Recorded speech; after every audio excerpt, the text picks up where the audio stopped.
Good day, ma'am. I'm Cabiedes, and I will be performing the sterile perineal care and Peri checklist. So for the first procedure, I will be gathering the materials that I will be needing.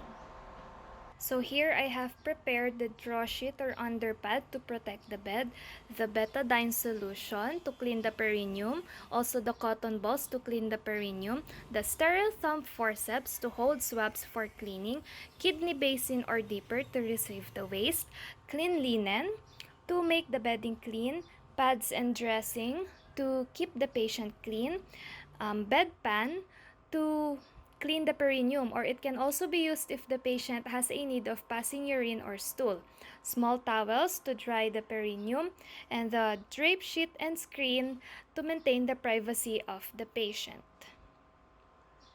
After that is I will now be preparing the patient. So first is to explain to my patient the procedure that I will be doing. Good day, ma'am. I'm Cabiedes, your student nurse for today. So before proceeding, may I know your full name first? May I check your identification bond? Okay, thank you.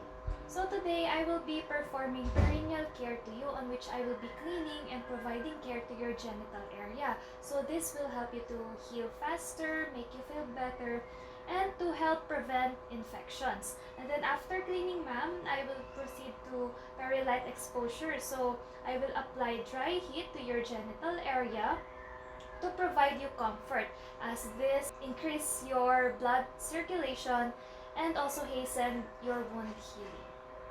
So if you have any concerns or during the procedure you felt any discomfort, just let me know. Then after that is to provide privacy to the patient with screens and drapes. So I have already closed the curtains and the doors, and I will now be putting on the drape. So ma'am, I will now be putting my drape.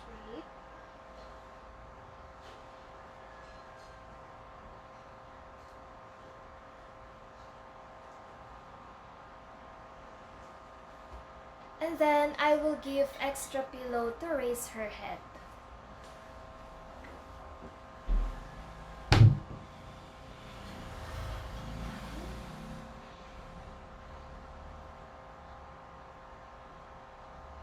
Thank you. And then I will now offer the bedpan. So I will now offer your bedpan. So I will support your hips and be putting it under.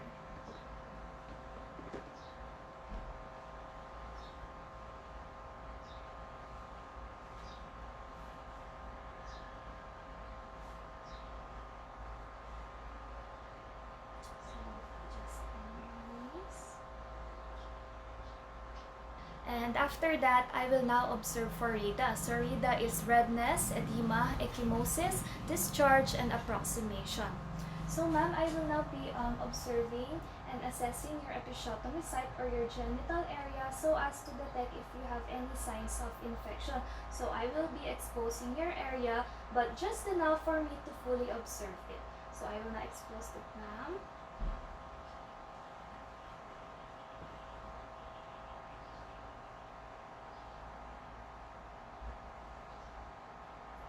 Then I will now be observing.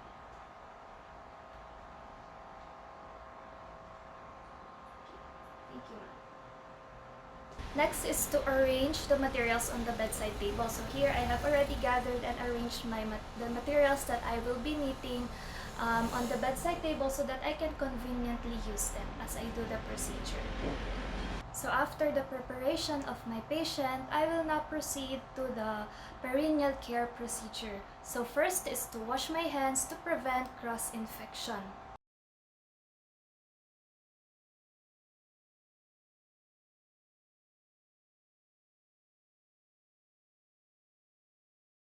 Then after that, I will now spread the draw sheet under my patient. So this is to prevent bed soiling.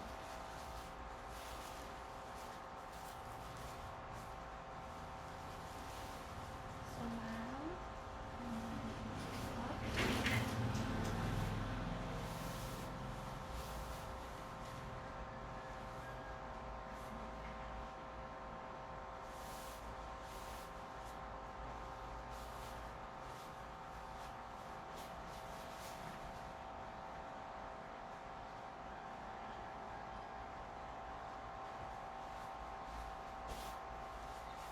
then after that is to maintain dorsal recumbent position. So this is for the proper access of the perineum.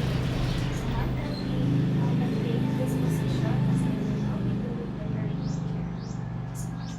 Then I will now wear my gloves to prevent cross-contamination.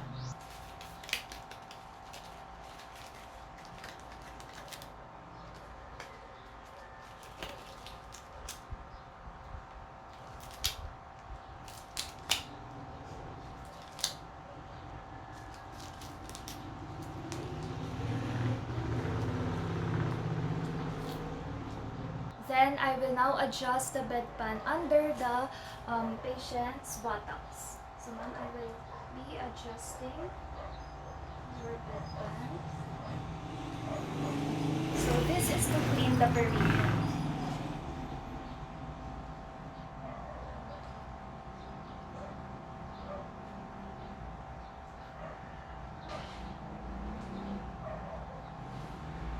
Then I will now pour water over the genital area. So this is to wash off the discharge from the perineal area.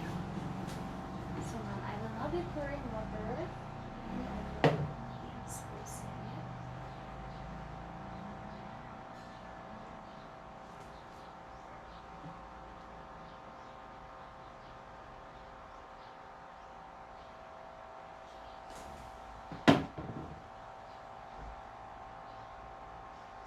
So now I will clean the genital area using the sterile cotton ball soaked with betadine solution. So this is to prevent the entrance of bacteria from the colon into urinary tract.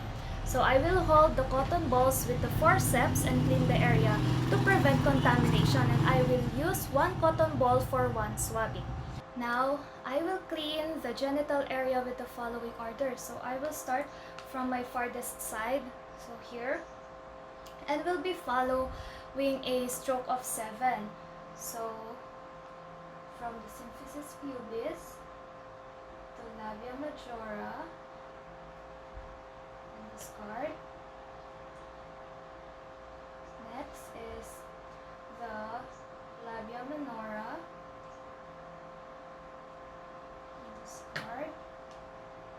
Then on the other side, labia majora,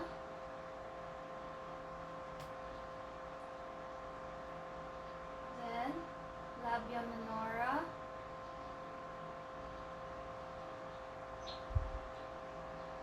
and then clean the clitoris. So clitoris to vaginal orifice to anal orifice. Then clean the perineal area and anus thoroughly, and then discard. Then I will now be removing the bedpan by supporting the hip of the patient. So now I will be going to remove the bedpan.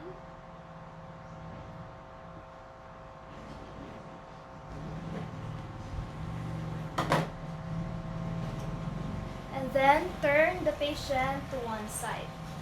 So ma'am, can you turn to your side, or do you want me to assist you?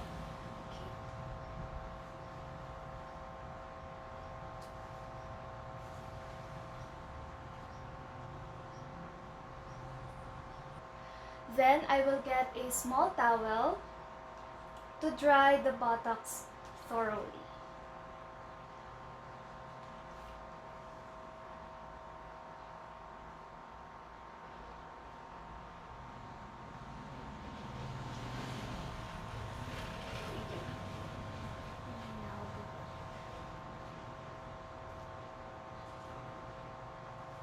Now, I will be performing the infrared or peri-light procedure.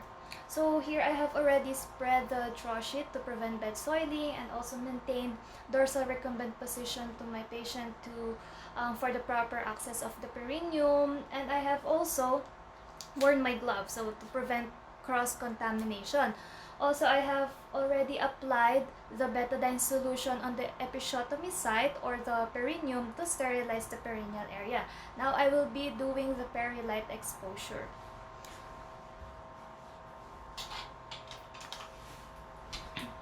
So here, I will expose the perineal area for 15 minutes if my peri-light is at 220 voltage, or 30 minutes if it is at 110 voltage to infrared light. So this provides comfort and fastens the healing process of episiotomy. So ma'am, I will now start the procedure. So I will be placing the infrared light 18 inches to 24 inches away from the perineal area. So right positioning prevents perineal burn. So I will be placing 18 inches away from the perineal. Then I will be exposing it. So ma'am, if you feel that if it is too hot and you feel any discomfort, just let me know.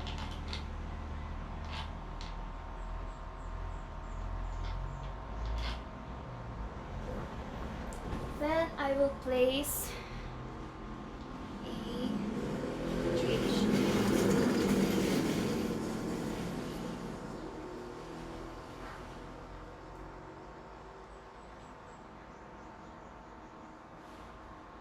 So this will be for 15 minutes. So after 15 minutes, I will now remove the peri light and the screen.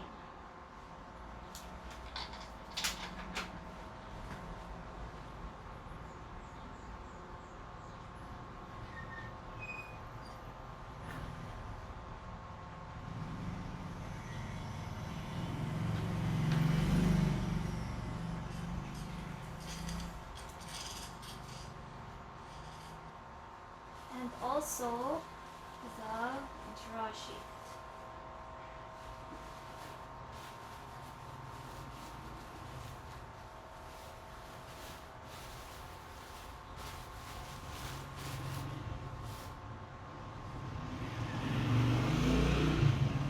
Then I will record the procedure with the date, time, and observations made. Now for the aftercare, I will change the linen if necessary. So ma'am, can you turn to your side? I will be changing your linen.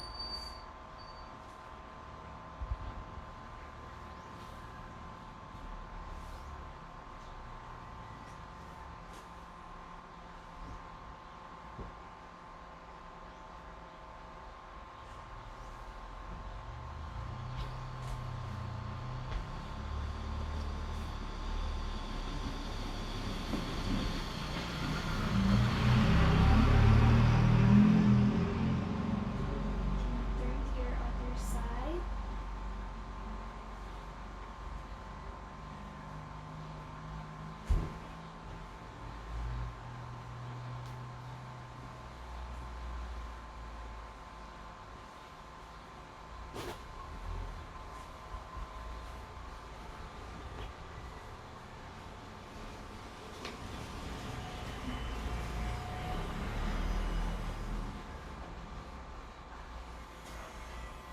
And then remove the screen and tidy up the unit.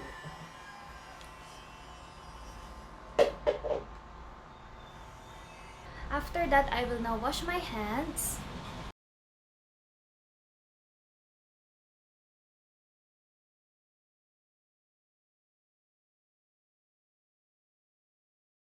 And record the procedure with the date, time, and observations made. So that's all. Thank you so much.